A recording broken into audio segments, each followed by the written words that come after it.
আসসালামু আলাইকুম, আমি নাইম দক্ষিণ কোরিয়া থেকে। দর্শক, আজকের এই ভিডিওটা ভিন্ন ঘরানার এক ভিডিও। আপনি ভাবতে পারেন যে যেই বীরদেরকে মাত্র 2 মাস আগেও শত্রু মনে করত, যাদের কাছে নিজেদের এই রাষ্ট্রকে বা তাদের জীবনকে নিরাপদ মনে করত না, আজকে মাত্র 2 মাস পরেই আল্লাহ পাকের এই একটা খেলা ঘটে গেছে যে এখন তাদের দেশের সেনাবাহিনীর তুলনায় আমাদের বীরদেরকে তারা অধিকতর নিরাপদ মনে করছেন। কারণ পরিস্থিতি এবং ঘটনাগুলো একের পর এক সামনে চলে এসেছে। স্ক্রিনে আপনারা কয়েকজন ব্যক্তিকে দেখতে পাচ্ছেন, আপনারা দেখেছেন কিছু তাঁবু দেখতে পাচ্ছেন। এগুলা বিশেষ এক ঘটনা। এই তাঁবুগুলো গড়ে উঠেছে দখলদারদের রাষ্ট্রের মধ্যেই, তাদের যে প্রতিরক্ষা মন্ত্রণালয় আছে না, সেটার আশেপাশে আম ইসালি নাগরিক তারা এই তাঁবু গেড়ে সেখানে এক ধরনের অনশন করছে। টার্গেট কি জানেন?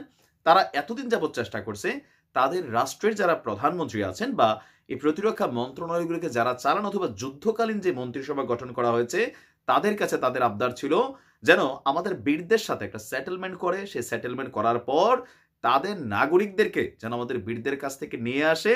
কিন্তু যখন গত 3-4 দিন আগে আপনার 3 জন দখলদারদের সেনাকে তাদের সেনারা আপনার সাদা কাপড়ে সাদা পতাকায় বা হিব্রু ভাষায় লিখছিল যে আমরা এই দেশেরই নাগরিক, আমাদেরকে মাইরো না, কিন্তু মাইরা ফেলছে। এরপরে জানে যে একটা হুলস্থুল কাণ্ড চলছে।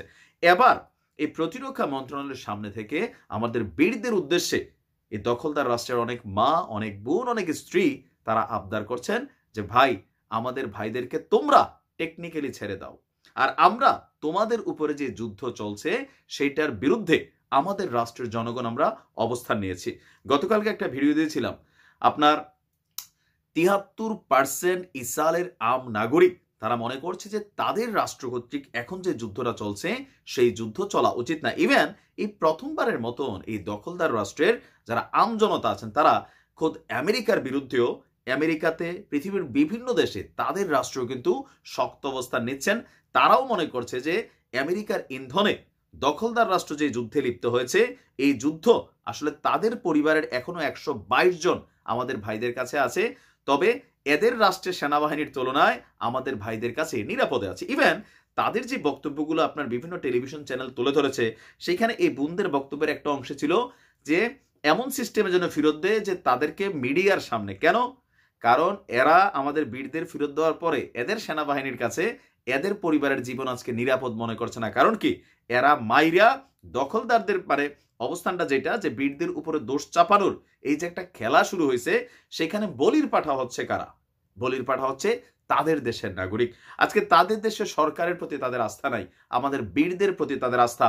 আর এই আস্থার জায়গাটা বীররা তৈরি করছে। আপনি দেখেন, ভালোবাসা, লাভ ইজ পাওয়ার, সেফুদার এই কথাটা কিন্তু একটা সার্বজনীন কথা। কারণ আমাদের বীরদের কাছ থেকে এ পর্যন্ত যাদেরকে মুক্ত করা হয়েছে প্রত্যেকটা মানুষ ছিল সুরক্ষিত, তাদের শরীরে কোনো অত্যাচারের চিহ্ন ছিল না, তাদেরকে হসপিটালাইজ করা হয়েছে, ভালো খাবার যেটা আমাদের বীররা খাইছে তাদেরকে দেওয়া হয়েছে, এদের মধ্যে যারা অসুস্থ ছিল চিকিৎসা দেওয়া হয়েছে, ইভেন তাদের সাথে ভালো ব্যবহার করা হয়েছে। আর যখন আমাদের বীরদের কাছ থেকে এরা মুক্তি পেয়েছে, আসার সময় কেউ হাক করতেছিল, কেউ চোখের পানি ফেলতেছিল, কেউ আবার বলতেছিল যে মানে হ্যান্ডশেক করেও আসতেছিল। এমন দৃশ্য দেখেছি আমরা। তাদের মেয়েরা আমাদের ভাইদের কাছে ইজ্জতের জায়গায় শতভাগ তাদের ইজ্জত সুরক্ষিত ছিল। এই সকল কিছু দেখে এখন দখলদার রাষ্ট্রের নাগরিকরা দিন শেষে আমাদের বীরদের কাছে আবেগ জড়িত, কান্না জড়িত কণ্ঠে আকুল আবেদন করছে। আর এদের রাষ্ট্রের সরকারকে পরিবর্তনের জন্য সেখানে নতুন করে নির্বাচনেরও কিন্তু বিরোধী দল ঘোষণা দিয়েছে। আর যদি নির্বাচন হয় তাহলে সেখানে পরিবর্তন আসবে। তবে প্রশ্ন হচ্ছে আমেরিকা এগুলা ঘটতে দিবে কিনা? এটা আমাদের বীরদের অর্জন। এখন বীররা চাইলে আবেগে আবার ছাইরা দেওয়ার সুযোগ নেই। কারণ কি? এখন পর্যন্ত যতটুকু অবস্থান বীররা শক্ত ধরে রাখছে, 122 জনকে ইস্যু করে কিন্তু ধরে রাখতে পারছে। যদি এই মানুষগুলো না থাকতো তাহলে দেখতেন যে এখানে আরো কত কাহিনী হইতো। তবে টেকনিক্যালি একটা সমঝোতার মাধ্যমে যদি হয় তাহলে এদেরকে ছেড়ে দিয়ে বিশ্বের কাছে এই যে একটা নেগেটিভ দৃষ্টিভঙ্গি ছিল সেই জায়গা থেকে কিন্তু আলহামদুলিল্লাহ বীররা বের হয়ে এসেছে। আশা করি ভালো কিছুই হবে। ভালো থাকুন। আসসালামু আলাইকুম।